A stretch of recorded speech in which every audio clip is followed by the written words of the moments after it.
The nature of sport, especially among the very best in the world, is usually a tale of scintillating highs and dramatic lows.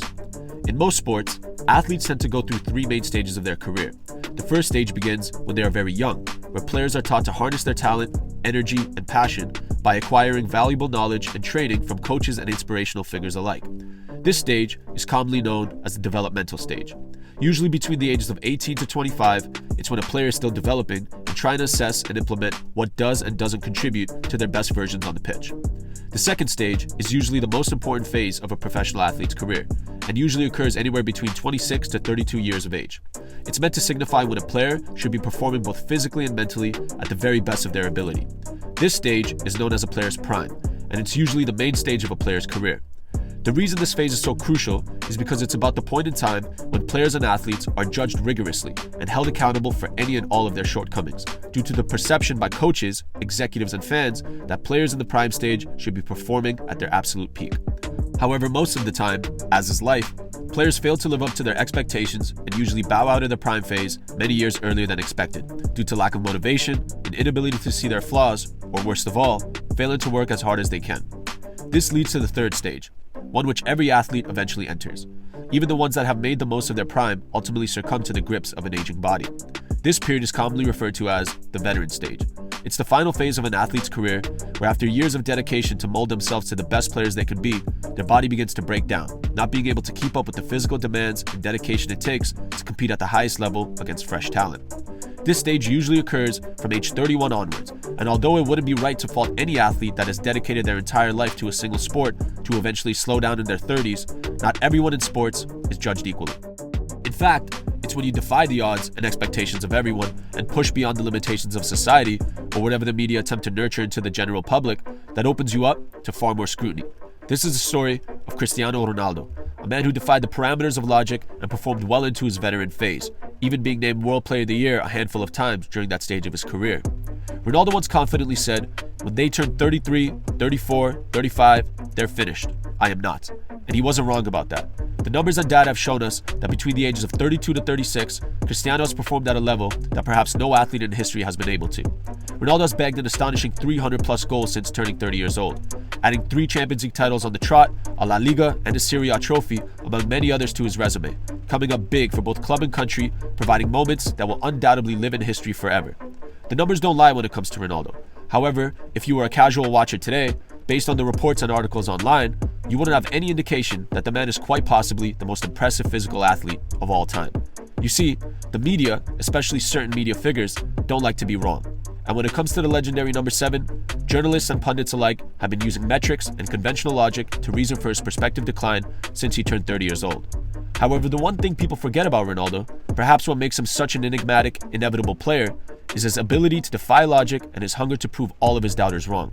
Therefore, when analyzing the amount of disdain and hate that is being thrown towards the man, keep in mind that until 2018-19, when he was fresh off winning the Euro Cup, as well as 3 consecutive UCL titles with Madrid, many were referring to him as the definitive GOAT. So how did Ronaldo end up here, where fans are seemingly abandoning ship and teams are reluctant to put their foot forward to acquire disgruntled Ronaldo for their squads? Today, it's not that opinions have only changed on whether one would consider Ronaldo the greatest, but the sheer salivating at the idea that he is no longer the player he once was has become a reason to effectively clown him. Nobody can defend some of the decisions he has made, such as walking out of the stadium before the game had even finished, or his infamous interview with Piers Morgan. However, many others, some who could say they were in similar positions, have managed to somehow do worse. However, the criticism, backlash, and media-driven attention when comparing anybody with Ronaldo is incomparable. Ronaldo is a big character, and he likes to exemplify that whether he is on or off the pitch. Big personalities are always subject to scrutiny, and Ronaldo has never shied away from it. However, it goes without question that he has not handled himself in the best possible way in the last 12 months. Perhaps the idea of losing his athletic ability, as well as his magical accuracy and power of the ball, is becoming a mental hurdle for the number 7. There's no question that even for Ronaldo, 37 is not 27. The Portuguese captain is now entering his 20th year as a professional, and as Mesut Ozil explained not too long ago, it would be illogical to think that he can still produce 40-goal seasons, which he produced almost every season during his extensive prime. You see, during that prime, Ronaldo was a player of great ability, but also a player that relied heavily on his bulletproof confidence. This confidence was exactly what struck fear in the hearts of defenders and goalkeepers alike. Because he believed he could score a hat-trick, so did they. There's no question that his age and the accumulated miles of his body have been a big factor in his dwindling numbers. However, Ronaldo did still manage to score 24 goals in all competitions on a terrible Man United team just a season ago. And this season, the numbers have not just gone down, they've disappeared almost entirely. So how much of this is down to physicality and how much of it is down to confidence? The miles and age do play a factor, as previously mentioned.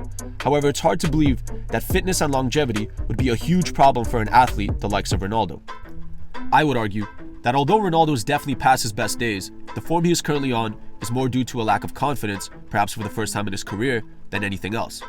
This argument is not just based on the fact that Ronaldo's numbers have fallen off a cliff in a matter of months, like nobody expected, but also based on the fact that the past 12 months have been perhaps the most difficult of the Portuguese legend's career. Since CR7's brief return to Man United, he has played under 4 different managers, all of them with completely different origins and levels of experience. The owners of United, the Glazers, have been public enemy number 1 for the fan base, with fans accusing the Americans of mistreating one of the biggest clubs in the world, solely using it as a means of financial gain rather than anything to do with the success of the organization. On April 18, 2022, Cristiano and his girlfriend Georgina announced the passing of one of their twins, a baby boy, in a heartbreaking post on social media.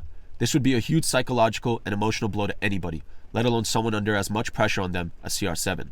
Not to mention, in hindsight, it's clear that the United squad Ronaldo walked into was not the finest collection of talent compared to the other top English sides.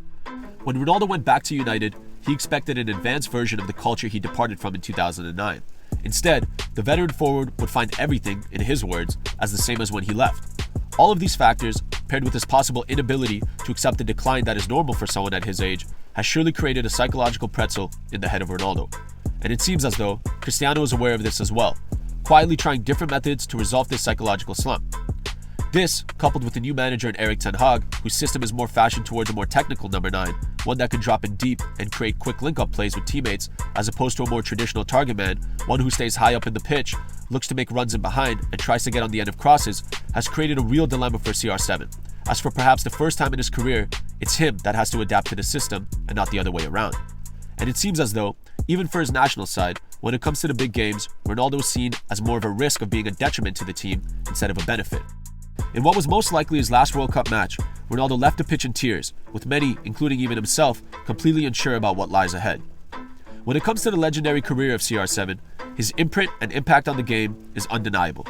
And although both physical and psychological factors have led to his current state of form, his record and resume is written in the history books of football and has solidified himself easily as one of the greatest of all time. In my opinion, no matter what the future holds for CR7, whether it's another run at a UCL club or a shocking final stop in Saudi Arabia, the legendary career of the Portuguese superstar should be celebrated. Regardless of if you love him or hate him, there will never be another athlete like Ronaldo. For a skinny boy from Madeira, whose mother was so poor that she considered terminating her pregnancy to avoid not being able to support the child, to a 5-time UCL winner who stands alone at the top of almost all goal-scoring records and has been named World Player of the Year 5 separate times. Ronaldo's story is one of supreme success, and everything he has won, he has earned through hard work, dedication, and an abnormal drive to always be the best. For many, seeing Ronaldo at his current state is a reason to rejoice and celebrate, knowing it's highly unlikely that the Portuguese legend will prove them wrong in their claims that he is finished. However, if there's one thing that will always be remembered about the great number 7, it would be that among his incredible football ability and his long resume of titles and records, he is a master at defying the odds. And unlike the rest of the world, I would not be so quick to doubt his ability to somehow come back and shock the world just one more time.